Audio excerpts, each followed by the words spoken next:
Hello, good morning. Durga Pal ma'am की class में आप सबका स्वागत है। इस वीडियो में जिस पाठ को हम पढ़ने जा रहे हैं वह है साना साना हाथ जोड़ी। ये पाठ क्लास 10 कृतिका में तीसरा चैप्टर है, साना साना हाथ जोड़ी। पाठ शुरू करने से पहले, पाठ की सरल व्याख्या आपके सामने रखने से पहले मैं आपको बता दूं कुछ पाठ की रूपरेखा। लेखिका जो है इस पाठ की, उनका नाम है मधु कांकरिया। और लेखिका क्योंकि जो मेट्रोपॉलिटन सिटीज होती हैं, महानगर जो होते हैं, वहां पर भागम भाग की जिंदगी होती है, एक मशीनी जिंदगी सभी लोग जीते हैं। तो इस जिंदगी से ऊब करके और इससे बचने के लिए लेखिका हमेशा दूर दराज के जगहों पर यात्रा करने के लिए जाती रहती थी। इन्हीं यात्राओं के दौरान लेखिका को देश की अलग अलग संस्कृतियों के बारे में, मनुष्यों के बारे में, जगहों के बारे में जानने और सुनने का अवसर भी मिलता था। उस अनुभव को लेखिका ने यात्रा वृत्तांतों में लिखा है। तो ये जो पाठ हम पढ़ने जा रहे हैं ये भी एक यात्रा वृत्तांत है, जिसमें भारत के पूर्व में स्थित एक राज्य सिक्किम की राजधानी गंगटोक या गैंगटॉक और उसके आगे की हिमालय पर्वत की यात्रा का लेखिका ने वर्णन किया है। तो अब हम शुरू करते हैं साना साना हाथ जोड़ी में लेखिका क्या कहती हैं। लेखिका जब गैंगटॉक शहर घूमने के लिए गई तो वहां लेखिका ने देखा कि ये शहर सुबह शाम रात किसी भी समय बहुत अच्छा लगता है। लेखिका को वहां की जो रातें हैं, गैंगटॉक शहर की रात जब आसमान में चांद सितारे होते हैं, तो वो रात इतनी खूबसूरत है कि लेखिका को वो सम्मोहित कर रही है। लेखिका ने इससे पहले एक नेपाली लड़की से एक प्रार्थना सीखी थी, जो प्रार्थना इस तरह से थी, साना साना हाथ जोड़ी गर्दहु प्रार्थना, हामरो जीवन तिमरो कौशैली। इसका अर्थ क्या है हिंदी में कि छोटे छोटे हाथ जोड़ करके मैं प्रार्थना कर रही हूँ कि मेरा सारा जीवन अच्छाइयों को समर्पित हो। यूमथांग के लिए लेखिका को सुबह सुबह निकलना था। जैसे ही उसकी आंख खुलती है वह बालकनी की ओर दौड़ करके जाती है, क्योंकि लेखिका को लोगों ने बताया था कि अगर मौसम साफ हो तो बालकनी से भी हम कंचनजंगा, जो हिमालय की तीसरी सबसे बड़ी चोटी है कंचनजंगा, वो हमें बालकनी से भी दिखाई दे सकती है।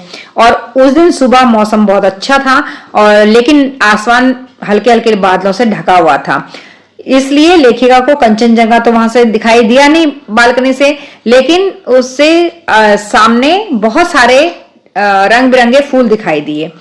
गैंगटॉक से 149 किलोमीटर 149 किलोमीटर की दूरी पर यूमथांग था। लेखिका के साथ कौन था? ड्राइवर कम गाइड, ड्राइवर भी था और उनको गाइड भी कर रहा था, जिसका नाम था जितेन नार्गे। उसने बताया कि यहाँ पर आप देखोगे कि हर घाटी में फूल ही फूल है और बहुत ही गहन घाटियां हैं, यहाँ पर गहरी घाटियां हैं। आगे बढ़ने पर उन्हें एक स्थान पर एक कतार में लगी हुई सफेद रंग की बौद्ध पताकाएं दिखाई देती हैं। नार्गे ने उनको बताया कि जो सफेद रंग की पताकाएं लगी हुई हैं ना, यहाँ पर जब कभी भी किसी बुद्धिस्ट की मृत्यु होती है, क्योंकि वहां पर सभी लोग बुद्ध धर्म को मानते हैं, तो किसी बुद्धिस्ट की अगर मृत्यु होती है तो उनकी आत्मा की शांति के लिए शहर से थोड़ा दूर किसी अच्छी सी जगह पर, पवित्र जगह पर 108 सफेद रंग की पताकाएं फहरा दी जाती है। पताकाएं मतलब छोटे छोटे कपड़े की झंडियां, उनको वहां पे फहरा दिया जाता है, लेकिन इन झंडियों को कभी भी उतारते नहीं है, वो खुद से ही नष्ट हो जाती हैं। कई बार क्या होता है कि कोई अगर नया बिजनेस शुरू कर रहा है, कोई नया काम शुरू कर रहा है, तो भी इस तरह की पताकाएं लगाई जाती हैं, वहां पर ऐसा रिवाज है। लेकिन फिर उस समय वो जो पताकाएं लगाई जाएंगी नया काम शुरू करने पर या कोई शुभ काम करने पर, तो वो सफेद रंग की नहीं होंगी, वो कलरफुल होंगी, रंगीन होंगी। लेखिका को वहां पर जगह जगह दलाई लामा की तस्वीर दिखाई दी। लेखिका ने देखा कि हर घर में, हर जगह पर दलाई लामा की तस्वीर लगी हुई है।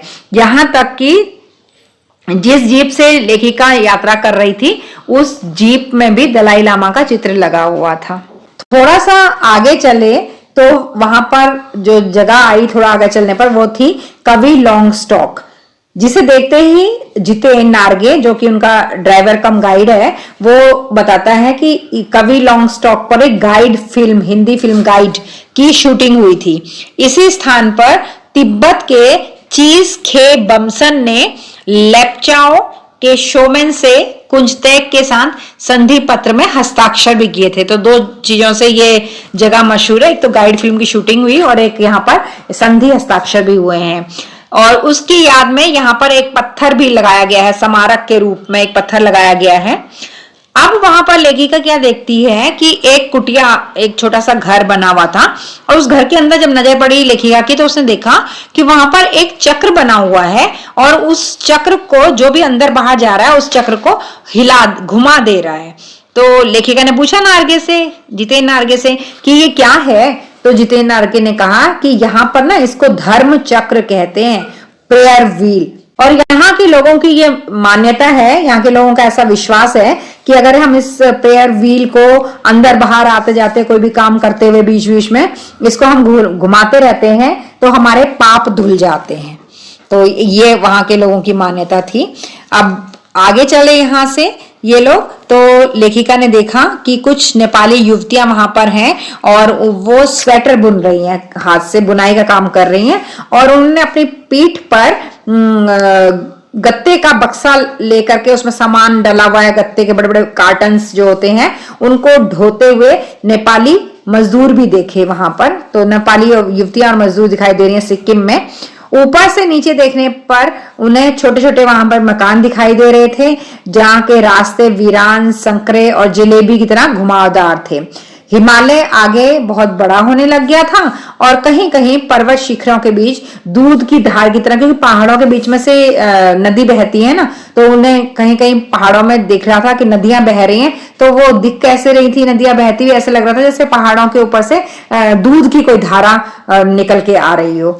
तो वहीं पर उन्हें तिस्ता नदी भी दिखाई दी, जो सिलीगुड़ी से लगातार लेखिका के साथ चल रही थी। मतलब वो नदी सिलीगुड़ी से चलती हुई आ रही थी, यहां तक पहुंच गई थी। कहाँ पहुंच गए थे ये लोग? कवि लॉन्ग स्टॉक, यहां पर तक वो तिस्ता नदी इनके साथ थी। अब जीप सेवन सिस्टर्स वाटरफॉल नामक एक जगह पर रुकी, जहां पर एक बहुत ही सुंदर झरना था। सेवन सिस्टर्स वाटरफॉल बहुत सुंदर झरना है, और वहां पर उन्होंने अपनी जीप को रोका है। अब जब ये लोग सेवन सिस्टर वाटरफॉल में आकर के रुके, सैलानी का अर्थ है टूरिस्ट, तो जो भी लोग लेखिका के साथ हैं, वो मधु कांकरिया लेखिका, उसके साथ जो भी लोग गए हैं उस गाड़ी में बैठ करके, वो सब गाड़ी से नीचे उतर के आए और उन्होंने अपनी फोटो लेना शुरू कर दिया। लेकिन वहां का जो प्राकृतिक सौंदर्य था वो इतना ज्यादा था कि लेखिका उस सौंदर्य में खो गई और उसका दिल ही नहीं किया कि मैं यहाँ से कहीं भी आऊं जाऊं, यहाँ से मैं हिलू भी सही, ये भी लेखिका का दिल नहीं कर रहा। वो आराम से वहां पर जाके रुकी है, नदी में उसने पाउंड बोए हैं और नदी का आनंद ले रही है। उसको लग रहा है कि बस यहाँ पर आसपास इतनी शांति है कि प्रकृति का जो असली सुंदरता है वो यहीं पर है। लेकिन क्योंकि वो यात्रा पे आए हैं और उन्हें आगे तो चलना ही है, तो इनकी जीप फिर आगे के लिए निकल पड़ी। जब ये लोग आगे बढ़े तो आगे चलने पर लेखिका को हिमालय की रंग बिरंगी चोटियां दिखाई दी, लेकिन हर जगह ये हिमालय का जो दृश्य है वो बदलता चला जा रहा है। कहीं पर हिमालय भूरे रंग का है, कहीं हिमालय हरे रंग का है, और कहीं विशाल का हिमालय बिल्कुल बिना पेड़ों के खड़ा है। यानी कि हिमालय का जो स्वरूप है वो बदलता चला जा रहा है। अचानक से क्या हुआ कि कभी कभी बादल आ जा रहे हैं, तो फिर हिमालय दिखना बंद हो जा रहा है।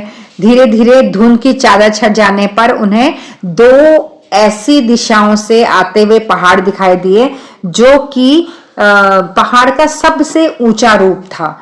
इस जगह को देख करके लेखिका को ऐसा लगता है मानो वो स्वर्ग में आ गई हो, क्योंकि दोनों तरफ पहाड़ हैं और यहाँ पर लिखा हुआ था थिंक ग्रीन, जो प्रकृति और पर्यावरण के प्रति सजग होने की बात कह रहा था। आपने देखा होगा पहाड़ों में जब हम लोग ट्रेवल करते हैं, यात्रा करते हैं, तो पहाड़ों पर जगह जगह कुछ कुछ स्लोगन टाइप के लिखे होते हैं। तो यहाँ पर भी लिखा हुआ था थिंक ग्रीन। तो जो प्रकृति और पर्यावरण के प्रति सजग होने की बात कह रहा था, मतलब इससे लग रहा था कि हमें प्रकृति के प्रति जागरूक रहना चाहिए, प्रकृति को नुकसान नहीं पहुंचाना चाहिए।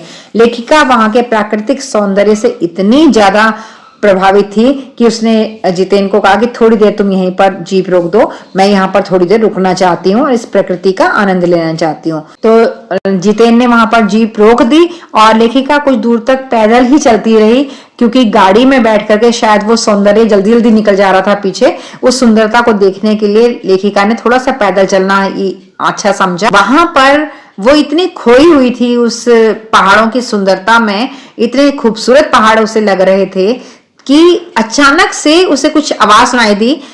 मधु कांकरिया को, लेखिका को कुछ आवाज सुनाई दी और जिससे उसकी जो तंद्रता थी वो एकदम से भंग हो गई, जो वो लीन हो गई थी, उस सुंदरता में खो गई थी, वो एकदम से वापस होश में आई। लेखिका ने क्या देखा कि वहां पर कुछ औरतें पत्थर तोड़ रही हैं बैठी हुई, और उन्होंने पीठ पे छोटे छोटे बच्चे भी बांध रखे हैं अपने। लेखिका को देख करके बहुत दुख हुआ कि इतनी सुंदर जगह और यहाँ पर भी भूख, मौत और जिंदा रहने के लिए ये लोग लड़ाई कर रहे हैं कि हम किस तरह से अपना जीवन चलाएं, और इतनी खतरनाक तरीके से ये लोग यहाँ पर पत्थर तोड़ रहे हैं। वहां पर बॉर्डर रोड ऑर्गेनाइजेशन के एक कर्मचारी ने उन्हें बताया कि जिन सुंदर जगहों की आप सैर करने के लिए जा रही हो ना, ये सब इन्हीं पहाड़ी महिलाओं ने ही बनाए हैं। ये काम इतना खतरनाक है कि अगर इन लोगों का थोड़ा सा भी ध्यान इधर से उधर हो जाए ना, तो निश्चित रूप से इनकी मौत हो सकती है। क्यों? क्योंकि वो लोग पत्थर तोड़ रहे थे सड़कें बनाने के लिए, वहां पहाड़ों में सड़कें बन रही थी, और पहाड़ों को तोड़ करके बॉम्ब ब्लास्ट से पहाड़ों को तोड़ा जाता है और उसके बाद छेनी हथौड़े से पत्थरों को तोड़ तोड़ के वहां पर जाल बिछाया जाता है, तब सड़क बनती है। अगर थोड़ा सा ध्यान इधर से उधर हुआ तो पहाड़ से सीधा पैर फिसला और नीचे गए, तो इतना निश्चित था उनका कि मौत भी हो सकती है। तो लेखिका को ध्यान आया कि एक जगह पर और सिक्किम सरकार का लगाया हुआ बोर्ड मैंने पढ़ा जिसमें लिखा था, ever wondered to define death to build these roads. इसका हिंदी अनुवाद था, आप आश्चर्य करेंगे कि इन रास्तों को बनाने में लोगों ने मौत को भी झुठला दिया है। वास्तव में कितना कम लेकर के ये पहाड़ी स्त्रियां समाज को कितना अधिक वापस करती हैं।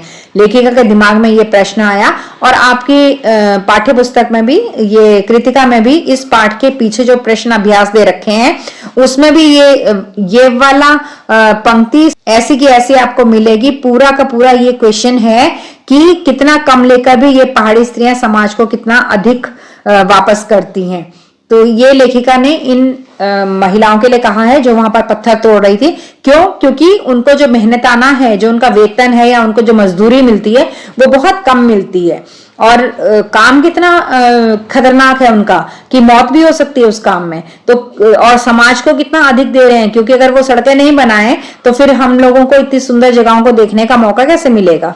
तो इतने ज्यादा जो पर्यटन स्थल बने हुए हैं दूर दराज पहाड़ों में जाकर के, वो किसी ना किसी ने तो सड़कें बनाई हैं वहां, किसी मजदूर ने तो, लेकिन उस मजदूर के जीवन के मूल्य पर वो सड़कें बनी हैं, और उनको मेहनताना क्या मिला, 100-200 रुपए, 400 रुपए प्रतिदिन के। तो इतना कम लेकर के वो समाज को बहुत ज्यादा वापस करती हैं, ऐसा लेखिका को अनुभव हो रहा है।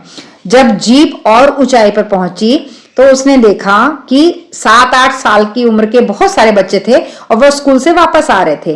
तो उन्होंने अपने गाइड से पूछा कि ये बच्चे कहाँ जा रहे हैं, पैदल क्यों चल रहे हैं, क्या कारण है। तो उनके गाइड ने उन्हें बताया कि यहाँ सिर्फ एक ही स्कूल था वहां पर, और पहाड़ को चढ़ करके 3-4 किलोमीटर का पहाड़ चढ़ करके ये बच्चे स्कूल जाते थे।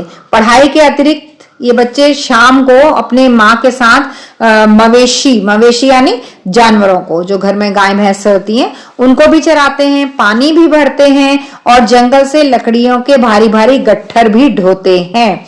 यानी कि वो जो गांव के बच्चे, पहाड़ों के बच्चे हैं, वो कितना कठिन परिश्रम करते हैं भाई, पढ़ाई भी करते हैं और शाम को अपनी माँ के साथ जंगल में जो पशु, सुबह वो स्कूल जाते हुए जंगल की तरफ पशु ले आते हैं, उनको जंगलों में छोड़ देते हैं, और उसके बाद शाम को जब स्कूल से वापस आ रहे हैं तो उन पशुओं को हाँक करके अपने घर ले आते हैं। फिर अपना बस्ता वगैरह, बैग वगैरह घर में रख करके वो पानी भरने भी जाते हैं, और जंगल से लकड़ियों के भारी भारी गट्ठर भी ढो करके, उठा करके सिर पे रख करके लाते हैं।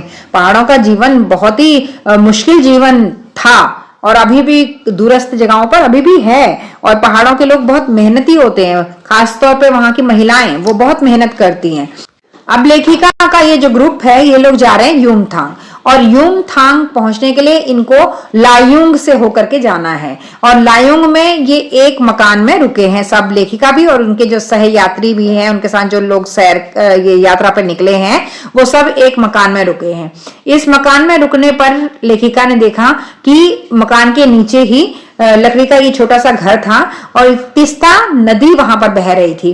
वहां का वातावरण देख करके लेखिका को एहसास हो रहा है कि प्रकृति ने मनुष्य को सुख दिया है, शांति दी है, पेड़ पौधे दिए हैं, पशु दिया है, कितना कुछ दिया है। प्रकृति का अर्थ आप समझ रहे होंगे।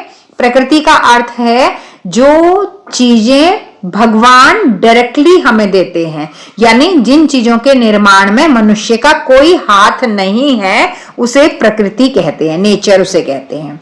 तो नेचर ने हमें क्या दिया है? सुख शांति दी है, पेड़ पौधे दिए हैं, पशु दिए हैं। ये सब कुछ मनुष्य ने तो बनाया नहीं है, पेड़ पौधे ना पशु ना सुख शांति, ये सब हमें भगवान की तरफ से गॉड गिफ्ट होता है। लेकिन हम लोग क्या कर रहे हैं इसके बदले में? हम लोग प्रकृति की इस लय ताल और गति से खिलवाड़ कर रहे हैं, और ये जो हम गलत कार्य कर रहे हैं ये क्षमा के काबिल नहीं है बिल्कुल ही। ये प्रकृति यानी भगवान ने हमें इतनी चीजें दी हैं और हम उन चीजों का गलत उपयोग कर रहे हैं। पेड़ पौधों को हम काट रहे हैं, पशुओं को हम अपने हिसाब से उनका यूज कर रहे हैं, या उन्हीं की हत्या करके हम उन्हें भी भोजन में शामिल कर ले रहे हैं। तो इस तरह से हम जो गलत काम कर रहे हैं ये कभी भी क्षमा के योग्य नहीं है, ये हमारा बहुत बड़ा अपराध है। लायुंग की सुबह, अब लायुंग में ये लोग रुके हुए हैं ना, लायुंग जगह का नाम है जहां पर ये लोग रुके हुए हैं एक लकड़ी के मकान में, और नीचे इनके तिस्ता नदी बह रही है। तो उसकी जो सुबह थी जब ये सो करके उठे हैं तो शांत और सुरमय यानी संगीत से युक्त बहुत ही खूबसूरत सुबह है वहां पर। अधिकतर लोगों की जीविका का साधन पहाड़ी आलू, धान की खेती और दारू का व्यापार है। इस जगह पर जहां पर पहाड़ों में बहुत ज्यादा फैक्ट्रियां नहीं होती हैं, बहुत ज्यादा उद्योग नहीं होते हैं, लोगों के पास ज्यादातर काम नहीं होते हैं। या तो कुछ सरकारी महकमे होंगे, कुछ गवर्नमेंट के डिपार्टमेंट्स होंगे जहां पर लोग काम करते हैं, बैंक हो गया, जल निगम हो गया, या बिजली का हो गया, या फिर वहां के लोग खेती बाड़ी से ही अपनी जीविका कमाते हैं, या फिर स्कूल्स होते हैं। बस यही थोड़े ही प्रोफेशन हमें पहाड़ों पर देखने को मिलते हैं। तो अधिकतर लोगों की जीविका का साधन पहाड़ी आलू, धान की खेती और दारू का व्यापार भी है। तो लेखिका सुबह सुबह अकेले ही पहाड़ों की बर्फ देखने के लिए निकल गई वहां से, परंतु वहां उसने देखा कि बिल्कुल भी बर्फ नहीं थी। अब लायुंग जैसा पहाड़ी क्षेत्र है और वहां पर बर्फ बिल्कुल भी नहीं है, तो लेखिका ने एक वहीं का लोकल में जो कोई व्यक्ति मिल गया उन्हें, सिक्किमी एक नवयुवक, तो उनसे पूछा कि भैया बर्फ क्यों नहीं दिख रही है? तो उसने बताया कि प्रदूषण, पॉल्यूशन आजकल बहुत ज्यादा है, इस वजह से यहाँ पर स्नोफॉल नहीं हो रहा है, लगातार कम होता जा रहा है। और आप लोगों ने भी महसूस किया होगा कि बाकी सिक्किम में ही नहीं, बाकी पहाड़ी इलाकों में भी बर्फबारी बहुत कम हो रही है, अब देखने को बहुत कम मिल रही है, क्योंकि प्रदूषण बढ़ता चला जा रहा है। बर्फबारी देखने के लिए लेखिका अपने साथियों के साथ लायुंग से 500 फीट और ऊपर, उन्होंने बताया कि अगर आपको बर्फबारी देखनी है तो कटाव जाओ, कटाव में ही मिलेगी, और कहीं बर्फबारी इस समय देखने को नहीं मिलेगी। तो उनको 500 फीट ऊंचाई पर कटाव नामक एक जगह थी, वहां जाना पड़ा। अच्छा, कटाव के बारे में लेखिका बताती है कि कटाव को भारत का स्विट्जरलैंड कहा जाता है। कटाव जाने का जो रास्ता था वो बहुत ही मुश्किल था, ये दुर्गम रास्ता, बहुत मुश्किल रास्ता था। सभी जितने सैलानी थे, सैलानी मैं आपको पहले बता चुकी हूँ, टूरिस्ट होते हैं, पर्यटक जो कहीं घूमने जा रहे हैं उन्हें सैलानी कहा जाता है, टूरिस्ट पर्यटकों को। उनकी सांसें रुकी हुई थी गाड़ी के अंदर, क्यों? क्योंकि रास्ता बहुत ही खतरनाक था, रास्ते में धुंध फैली हुई है और रास्ता फिसलन से भरा है, ओस से गीली सड़कें हैं, पूरा फिसलन है, और जगह जगह पर थोड़ा और डर लगे तो जगह जगह पर बड़े बड़े शब्दों में चेतावनियां लिखी हुई थी, if you are married divorce speed, भैया धीरे चलो, अगर शादीशुदा हो तो घर में बीवी बच्चे इंतजार कर रहे हैं, दुर्घटना से देर भली, सावधानी से मौत टली। तो इस तरह के वहां पर चेतावनियां लिखी हुई थी रास्ते में जगह जगह पर। कटाव पहुंचने के रास्ते में लेखिका को दूर से ही बर्फ से ढके हुए पहाड़ दिखाई देने लगे। अभी कटाव पहुंचे भी नहीं, लेकिन थोड़ा दूर ही है, वहीं से दिखने लगा कि बर्फ पड़ी हुई है पहाड़ों पर। पहाड़ ऐसे लग रहे थे जैसे किसी ने पहाड़ों पर पाउडर छिड़क दिया हो या फिर साबुन का झाग फैला दिया हो, यानी बर्फ थी वहां पर। सभी वहां पहुंच करके लेखिका के साथ जितने भी लोग थे वो बर्फ पर कूदने लगे। लेखिका ये सोच रही है कि कितना सुंदर दृश्य है, पहाड़ ऐसे दिखाई दे रहे हैं जैसे पाउडर डाला गया हो पहाड़ों पे या साबुन की सफेद झाग फैला दी गई हो। तो ये कितनी दिव्यता है, मतलब भगवान की तरफ से मिली हुई ये इतनी श्रेष्ठ रचना है। तो हमारे जो ऋषि मुनि वेदों की रचना करते थे ना, आपने सुना होगा कि जितने ऋषि मुनि थे पहाड़ों पर जाकर के रहते थे। तो शायद वो इसीलिए रहते थे क्योंकि वहां पे शांति बहुत थी, सुंदरता बहुत थी, वहां पर मन लगता था बैठ करके, कोई कोलाहल नहीं, कोई शोर शराबा नहीं, कुछ भी नहीं। ऋषि मुनियों का मन पहाड़ों पर ज्यादा अच्छा लगता था और वहीं पर बैठ करके उन्होंने अपने वेदों की रचना भी की होगी। और जीवन के जो ऐसे सत्य हैं ना जिनके बारे में हम नहीं जान सकते, बहुत सारे क्वेश्चंस हैं जो अक्सर सभी के मन में आते हैं कि हम कौन है, हम कहाँ से आए, मरने के बाद हम कहाँ जाएंगे। तो इस तरह के जो रहस्य हैं जीवन के, शायद हमारे ऋषि मुनियों ने इन्हीं पहाड़ों पर बैठ करके उनकी खोज की होगी। लेखिका की एक मित्र भी थी लेखिका के साथ जिसका नाम था मणि। तो वो एकदम से बोलने लगी, फिलोसफर की तरह, दार्शनिकों की तरह कहने लगी कि ये जो हिमशिखर है ना, ये जल स्तंभ हैं पूरे एशिया के। मतलब कि जो ये पहाड़ हैं, बर्फ से ढके हुए पहाड़ हैं, जो ये हिमशिखर है यानी बर्फ के ढके हुए जो पहाड़ हैं वो जल स्तंभ हैं। मतलब कि पानी के खंबे हैं, वो पानी से भरे हुए कंटेनर्स हैं पूरे एशिया के लिए। देखो प्रकृति कितने नायाब ढंग से इंतजाम करती है। मतलब हमारी जो नेचर है, नेचर ने कितने अजीबोगरीब अद्भुत ढंग से हमारे लिए पानी का इंतजाम किया है। कैसे किया है? सर्दियों में बर्फ के रूप में पहाड़ों पर पानी इकट्ठा हो जाता है। सर्दियों में बर्फ पड़ती है, पहाड़ों पर वो जम जाती है बर्फ, पानी इकट्ठा हो गया। बर्फ क्या है? पानी का ही तो रूप है। और जब गर्मियां पड़ती हैं और प्लेन्स के लोग त्राही त्राही कर रहे होते हैं, पानी नहीं मिल रहा होता है, सब तरफ पानी की कमी हो रही होती है क्योंकि गर्मियां बहुत ज्यादा पड़ गई हैं, तब उस गर्मी से क्या होता है, यही पहाड़ों की बर्फ पिघलती है और पिघल पिघल कर ये मैदानी इलाकों तक आती है और वहां पर लोगों को ये पानी मिलता है। तो प्रकृति ने कितनी समझदारी से पानी स्टोर करके रखा है पहाड़ों में।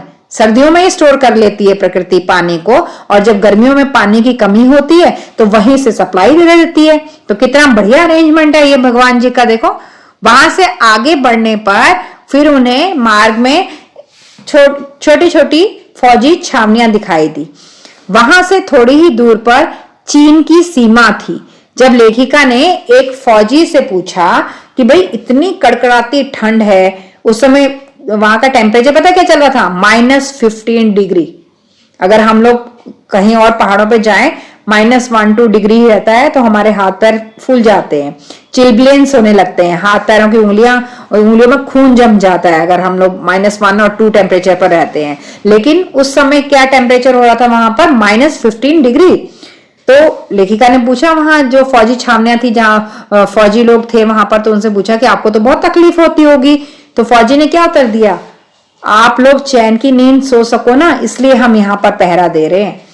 थोड़ी ही दूरी पर एक फौजी छावनी पर लिखा हुआ था, we give our today for your tomorrow.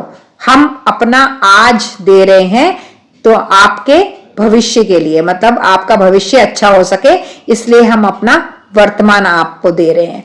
लेखिका को अपने भारत के सैनिकों पर बहुत गर्व हुआ और वाकई ही ये गर्व की बात है कि हमारे सैनिक इतने -15 डिग्री टेम्परेचर और इससे भी कम टेम्परेचर में दिन रात मुस्तैदी से खड़े होकर के हमारे देश की रक्षा करते हैं। और यही कारण है कि हम अपने घरों में बड़े आराम से सोते हैं। हमें पता है कि हमारी सीमाओं पर हमारे फौजी खड़े हैं, तो हमें भी उनके प्रति थैंकफुल होना चाहिए, हमें भी उनका आदर सम्मान करना चाहिए कि हमारे फौजी इस तरह की विषम परिस्थितियों में भी अपने देश की रक्षा के लिए तैनात खड़े हैं।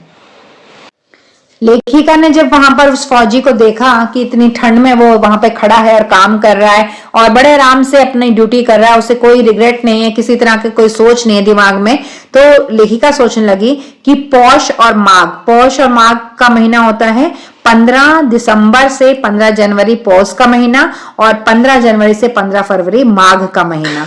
इन 2 महीनों में जब पेट्रोल को छोड़ करके सब चीजें जम जाती हैं पहाड़ों में, इतना ठंडा होता है कि पेट्रोल नहीं जमता है, बाकी सब कुछ जम जाता है। और ये मेरा पर्सनल एक्सपीरियंस है कि रिफाइंड तेल तक जमने लग जाता है इतनी ठंड में।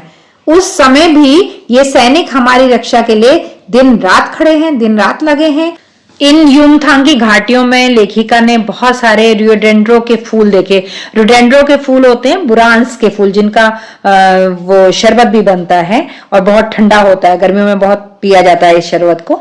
जितेन उन्हें बताते हैं, जितेन नार्गे आपको याद होगा कि लेखिका के ड्राइवर कम गाइड हैं ये, तो जितेन नार्गे ने बताया कि अभी आने वाले 15 दिनों में ये पूरी घाटी फूलों से भर उठेगी। लेखिका ने युमथांग में चिप्स जो खाने वाले चिप्स होते हैं बेचती हुई एक युवती से पूछा, क्या तुम सिक्किमी हो? तो उस युवती ने कितना सुंदर उत्तर दिया है, नहीं मैं इंडियन हूं। तो लेखिका को यह जानकर बहुत खुशी हुई कि सिक्किम के लोग भारत में मिलकर के बहुत खुश हैं। अचानक से क्या हुआ कि लेखिका और जब जीप में जा रहे थे तो एक कुत्ता उनका रास्ता काट गया। तो लेखिका की जो दोस्त थी मणि, उसने बताया कि ये पहाड़ी कुत्ते हैं, इनकी विशेषता क्या है, ये सिर्फ चांदनी रात में भौंकते हैं। वापस लौटते हुए जितेन ने उन्हें जानकारी दी कि यहाँ पर एक पत्थर है और इस पत्थर पर गुरु नानक के पैरों के निशान है और यहाँ कहा जाता है कि गुरु नानक जी की थाली से थोड़े से चावल यहाँ पर गिर गए थे और जहां जहां पर चावल गिरे हैं ना, वहां पर चावल की खूब खेती होती है।